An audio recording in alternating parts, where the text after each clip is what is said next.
D'abord, c'est une main mal placée euh, pour penser pouvoir parler ou contribuer au retour de la paix. Nous nous souvenons tous des déclarations qui ont été tenues par le président Mbeki, des déclarations malheureuses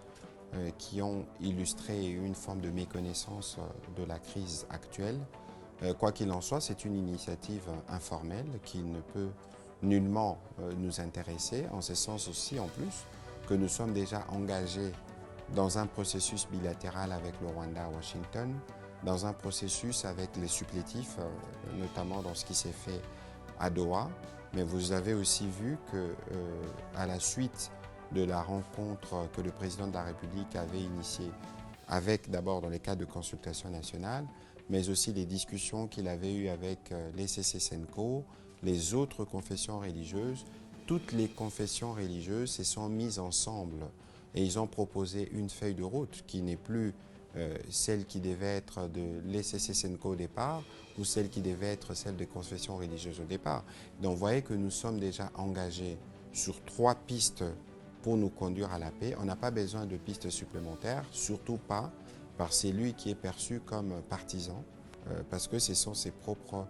déclarations. Et il ne faut pas oublier que la nature de la crise que nous connaissons, elle est d'abord sécuritaire, du fait de l'agression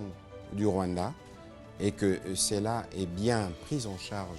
par les processus de Washington et de Doha. En interne, vous avez vu que dans les derniers gouvernements qui est sorti, il y a déjà eu un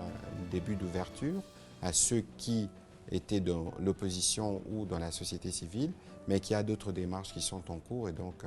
l'initiative de l'Afrique du Sud est pour nous inopportune. On ne va pas verser dans des soupçons sur les calculs qui sont le sien, mais nous connaissons ses positions qu'il a clairement exprimées, je ne voudrais pas les rappeler ici, et cette attitude n'est pas de nature à contribuer pour le retour de la paix, parce que lorsque déjà on fait mal les diagnostics, ou on prend fait et cause pour ceux qui ont tué par milliers, pour penser pouvoir occuper Goma et continuer d'ailleurs jusqu'à aujourd'hui de faire une gouvernance par crime, vous voyez vous tous les jours les crimes que nous recensons,